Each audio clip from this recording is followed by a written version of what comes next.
I know that you still following and secretly admiring and tracking the movements of the men that you know that you should have married back in the day. And so you still loosely keeping tabs on him because you want to know if this man is still happy or if someday, somehow he's going to get divorced because he still got your heart. I know who you are, black woman. I know who you are. See, it's lessons. It's lessons in these things that we're not really paying attention to. Think about the things that you should have took out of the movie, but you didn't, and you thought that it was an opportunity for you to empower yourself, but you used it in order to continue to lean into your toxic femininity. That's really what it is. Let's talk about another movie. One of my favorites. Much worse than A Color Purple. Much worse than Love and Basketball. This movie right here, this is the old hoes movie. This is the old hoes movie right here. Listen. Great acting, not necessarily from Whitney Houston. I know she was talking to the Allstate man, right? Great acting. Angela Bassett, she did her thing. You know, we love Angela Bassett, Black Queen, but she was playing the role, and, you know, she was overacting and overly emotional. And all of these women got all of these good men. Where are they getting these good men from? Because they keep saying that there ain't no good men out in these streets. You got the Allstate man, she toxic, right? All of these hoes are single and toxic. And then all of the other ones that's single and toxic is rooting on the one that's losing her marriage at the same time. Now, of course, the writers are going to paint the picture and that this woman is such a good woman, Angela Bassett. And the minute that she started to fall into a certain type of space, she cut her hair off in order to look like a lesbian. How come all of these women cut their hair off as soon as they go through something? Huh? She want to burn up all of the clothes, and of course they're going to sell you on the idea that family court then helped her to win the victory in order to get all of the money, and he didn't feel a certain type of way, and he congratulated her for the win at the end, and he left her with nothing when we already know what the reality is in real life. In real life, we know what the reality is. Let's talk about the other ones. Let's talk about Mick Thickums over here, the one all the way to the left.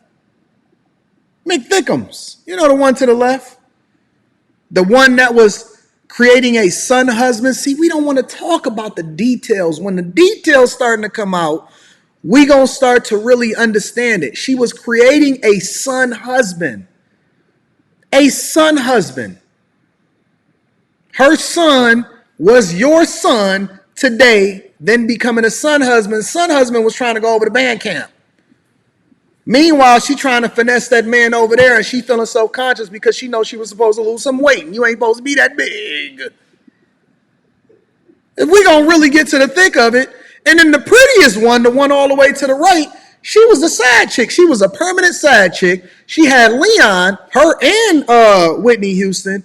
She had Leon, right? You know, the actor, the dude that was in the, what was it, the Temptations? The 5 Heartbeats? One of the movies. Oh, he was the one that was in the movie with Robert Townsend.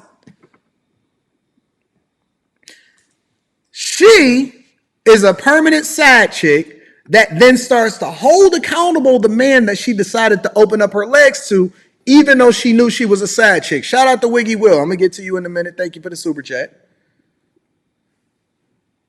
These movies are some of the most toxic things, but guess what? Women love them. Women love them. Let's switch over for a minute. Let's talk about the one that y'all love the most, the ones that's the most fresh in your mind, the best man. And then they made a best man holiday, and then the best man final chapter, and the best man, and the best man. The best man. This man, Lance. Hey, Lance. Football player, man of God, doing the right thing by his future wife. And his chick is a bust down. She was the bust down in college, and she keeping secrets. And all of her friends is bust downs. The light-skinned chick that was finessing the dude with the dreads, the super beta one. And then the beta man with the dreads, he decided that he was going to go and get him an old hoe. A chick that was on the early version of OF. So she for the streets, she's shaking her tail feather in the streets, everybody touching her and busting her down. And so the man that was actually the nerdiest is the dude that fell in love with the chicks with the streets. He went from one extreme to the other, right? The first extreme was he had a chick that was controlling his life because he was in a partnership. Then in the next extreme, he go and get with a chick that's for the streets. And then next thing you know, he leave the one chick and get with the other chick, and he getting finessed by both of the chicks. So either way, he just in simp mode. Either way, he just in simp mode. Tay Diggs is over here writing a whole book, doing a tell-all like a single baby mama, snitching, pillow kissing and pillows or whatever it is, pillow talking, finessing his homeboy.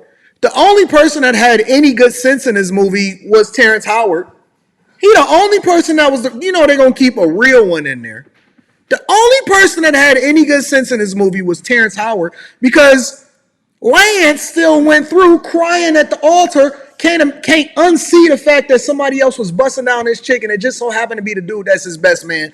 And this is the thing that we're letting indoctrinate us as far as what our cultural norms is. You're marrying a chick that your best man busts down and then also released in the book, and you're going to take care of her for the rest of her life and have kids by her. What universe do we exist in to where the movies that we love the most as black people and we place on a pedestal is some of the most toxic shit that I've ever seen in my entire life?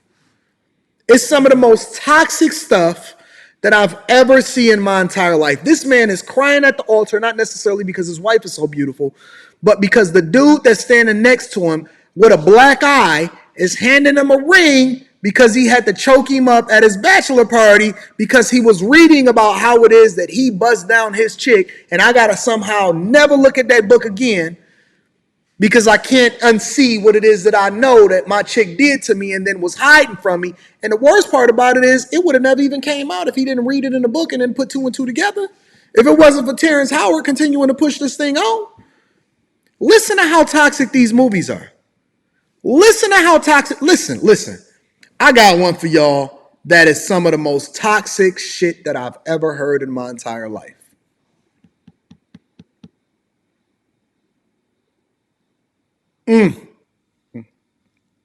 I love this movie. I think that this movie is the funniest movie that I've ever seen in my entire life. And it's so much better to watch it now that we've seen what the real actors' lives has turned out to be. It's so much better to watch these movies now that we also see, because I know it's just acted, but it has to come from a real space. You know what I'm saying? I know it's just acting, but in some way, shape, or form, they have to draw inspiration from a real place.